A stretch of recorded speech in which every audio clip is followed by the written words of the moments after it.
El balance social, que es un instrumento que viene desde los años 50 y 60, solamente vino a ser importante para las cooperativas, según la Ley de Cooperativa Internacional, y de ahí obviamente para fondos de empleados en Colombia, a partir del año 95, cuando se generó la primera iniciativa formal. Se generaron varias metodologías, incluso algunas desarrolladas por colegas y amigos nuestros, uno de ellos de la Universidad de Deusto, lideradas por la profesora Itziar Bugarra, y otros por la Universidad de La Plata, lideradas por la profesora Verónica Lilán Montes. Los principios del balance social cooperativo van de la mano de lo que es el balance social internacional, sin embargo, le apuntan al cumplimiento de los principios cooperativos. No obstante, ese balance social solamente se encarga de ese cumplimiento en lo que tiene que ver con la organización como un todo, pero carece de la medición en lo que tiene que ver con el metro cuadrado, el beneficio del metro cuadrado de los asociados. Ahí entonces podemos definir al balance social como un instrumento de gestión, es decir, que permite evaluar, planear, dirigir, coordinar, informar. Un instrumento de gestión para evaluar el grado de responsabilidad social de la empresa solidaria. ¿Sobre qué? Sobre el actuar social, la aplicación de los principios cooperativos solidarios. ¿Para qué? Para desarrollar procesos de planificación y control sobre la gestión social. Eso es en la definición que se estaba manejando desde la ASI, y ahí por eso es tan importante que se dice tener en cuenta las informaciones denominadas como sociales y sus equivalencias económicas, claro, porque lo social tiene una equivalencia económica.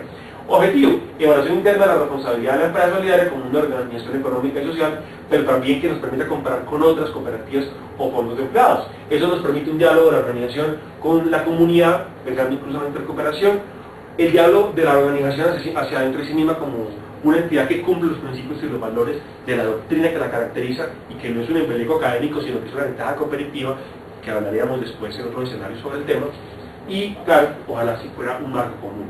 El marco común por ahora está dado por la línea de la ASI, pero justamente lo que ustedes están aprendiendo acá tiene que ver con otros elementos. Lamentablemente no es obligatorio en Colombia porque no hay una ley, un decreto, una circular que así lo implique, así lo diga. Sin embargo, el hecho de que no esté en la ley no significa que no sea libremente obligatorio. Es decir, las entidades deben entender que sin balance social se quedan sin la mitad de la información para lograr la gestión completa de la entidad solidaria. Las bases metodológicas tienen en el modelo de la ASI una dimensión que es la siguiente: la representación literal del principio a medir, es decir, cogemos un principio cooperativo, solidario, y lo convertimos en un concepto al cual hay que dar una delimitación, unas dimensiones para poder analizar. Evidentemente, el principio a qué le apunta, pero también las opiniones de los asociados. Mejor dicho, para la cooperativa, el Fondo de Empleados Social Mutual, que es específicamente el significado de ese principio. Y evidentemente, después de eso, seleccionar el tipo de indicadores que van a mostrar eso.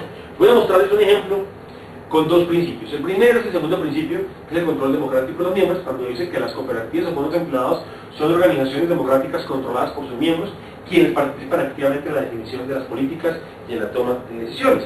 Pero esto, ¿cómo lo convertimos en una dimensión? ¿Cómo lo podemos analizar como un aspecto a medir? Claro, primero podríamos pensar que la participación, el control democrático, va dada a la participación de los miembros.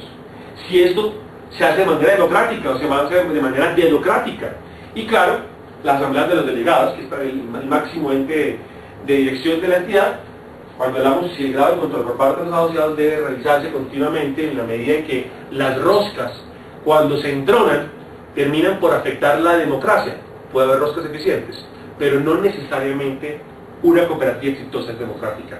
Y ahí hay un debate de tipo político, ético y de gestión, que no daré en este momento. Es decir, si generamos estos principios, estas dimensiones para analizar, podríamos llevar a algunos primeros elementos. Si la participación del uso de los servicios es una forma para medir la participación democrática, entonces puedo entender que si cojo el número de asociados que participan en el uso de los servicios, es decir, cuántos acceden a servicios en general, desde créditos, por ejemplo, hasta participación en fiestas de los niños, de los hijos de los asociados en diciembre, sobre el total de asociados voy a ver qué tanta gente realmente está participando o está recibiendo los beneficios de estar en la entidad. Si lo hace democráticamente, hombre, algo muy clave y es hallar el número de roscas, o qué tanto rota la rosca, es decir, el número de asociados históricamente en los órganos sociales. Ahí incluyo el consejo o la junta, dependiendo del caso, el comité de control social o la junta de vigilancia, obviamente, y algunos comités que son claves para la gestión, sobre el número de asociados total. Y claro, el número de participantes de la Asamblea de Delegados sobre el número de asociados convocados. El segundo principio, que es el compromiso con el siguiente principio, que es el séptimo, el compromiso con la comunidad, nos lleva a hablar que las cooperativas o fondos de empleados trabajan para el desarrollo sostenible de su comunidad por medio de políticas aceptadas por sus miembros. Es decir, ¿cuál es la influencia en la comunidad más cercana de la cooperativa del fondo? Por ejemplo, el empleo directo generado sobre el número, o el número absoluto de empleados, el número de asociados sobre la población total de influencia. Y a su vez, si tenemos algún tipo de preocupación ambiental. Gastos en educación ambiental vía PCM versus el total de gastos en educación. Si tenemos realmente una política iniciada, y por eso la importancia de que ese pacto verde cooperativo no sea una idea suelta o una moda, sino un principio entendido y llevado a la gestión.